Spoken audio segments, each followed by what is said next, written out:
Hey everybody, welcome back to another wood shaped video. I wanted to just take some time and provide a quick tip, an educational tip. Oftentimes we watch YouTube videos and we watch these projects that these woodworkers put out, including myself. A lot of times we just kind of skim through it. There's a lot of little details that oftentimes go missing, although there are some creators out there that do a really good job of being very detailed. But you have to have a balance between the length of your video and then what you're going to show the viewer. And so I just wanted to take a couple minutes and just share a quick educational tip with you. And that is, if you look at these two pieces of plywood, these used to be one piece. These were cut in half to make two different pieces. And so I'm going to briefly show you how I cut these two in half at a 45-degree angle and how it produced two identical pieces. Same with a cross that can be used for a French cleat, for example. So stick around and we'll see you at the end. Shapers! So I have a piece of wood that I want to cut into two strips. I want them to be equal in width. So right now this is 6 inches wide, and I want my two pieces to be equal in width. But I want to do a 45-degree angle as well.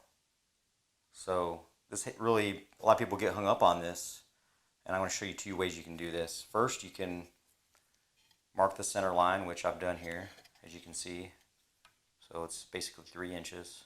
The way you calculate the offset, what they call it, when you're doing an angled cut is, in this instance, we're going to do 45 degrees.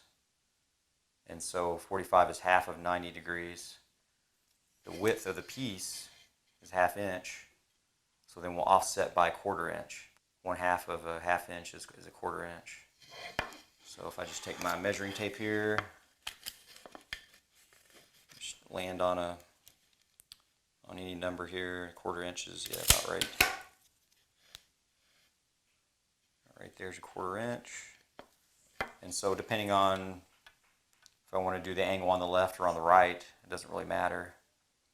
My offset is 1/4 inch. So then I would set my blade to 45 degrees, and then I would ensure that this mark here is right in the center of my saw blade on my table saw, and I would set up my fence accordingly. So the other method is, in all honesty, you just basically need a measuring tape, and then if you want to use anything that's laying around your shop, all you really need is some type of miter gauge or some kind of angled rule, something that that can show you what is 45 degrees. And I just basically took off my miter gauge from my bandsaw, so this is set at 45 degrees. So all I have to do is just take this and you've got to mark the center of your piece first, which we'll just say that that's the center right there, which is also a 1/4 inch. And then we'll freehand our center line there. So what you want is the 45-degree angle to intersect with that, basically that midpoint.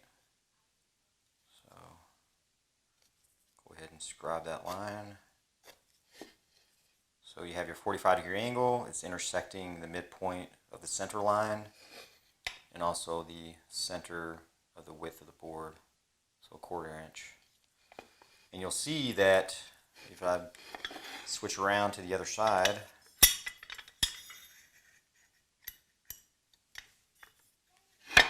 that my 45-degree angle will, if you look closely there, will also hit on my 1/4 inch offset that I made earlier on that first method.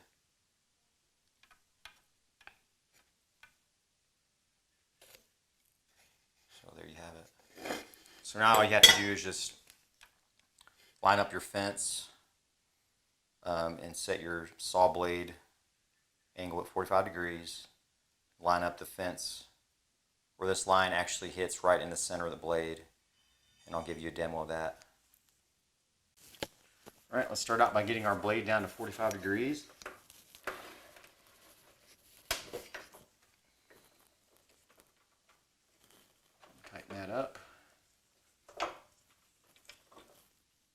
Let's go ahead and lower it some.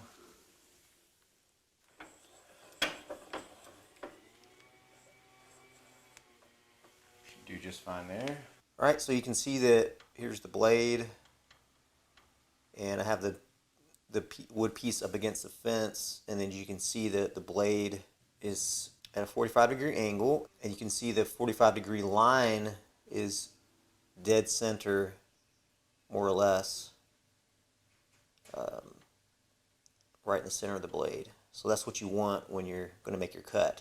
If you truly want to cut this piece in half and have both pieces end up being the same width and basically identical pieces. So yeah, it's pretty much that simple. You know, you want to make sure that your 45-degree angle cut is in the center, you know, that it cuts right through the center point of that center line that goes down the middle of the piece of wood. So I guess let's go ahead and make that cut, and then we'll compare the two pieces once we're done.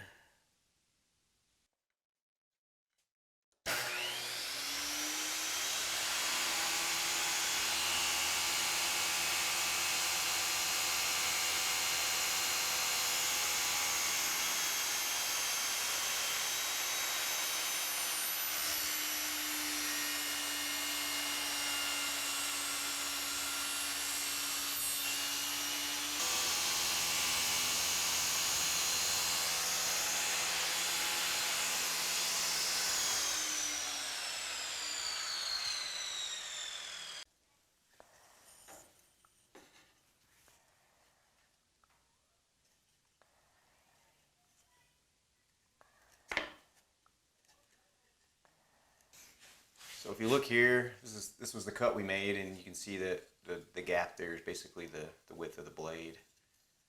And so if we put these two together, there you go. You've got both sides of that workpiece, that piece that are perfectly proportional. So yeah, that's how you do it. Keep it simple. Don't have to do a whole lot of math. You just gotta know where to mark your lines. It's all about the marking, really. That's how I did all my French cleats. So if you do run into that issue, this is how you do it. So I hope you enjoyed that educational tip, and definitely pass it along. I know that for me, it was, you know, it's something I had to figure out, and I think obviously this is a really simplified method of, you know, cutting a 45-degree angle and then producing the two identical pieces. You know, I feel like it's the best method. Not too complicated and not a whole lot of math involved. Mainly just making markings on your workpiece and then just using some of the tools you have around in your shop. So I hope you enjoyed. Please like the video, comment below, share with friends, and definitely it's way past due for you to subscribe to the channel. So definitely go ahead and subscribe. And remember, until next time, go shape some wood, and we'll see you again soon. Shaper!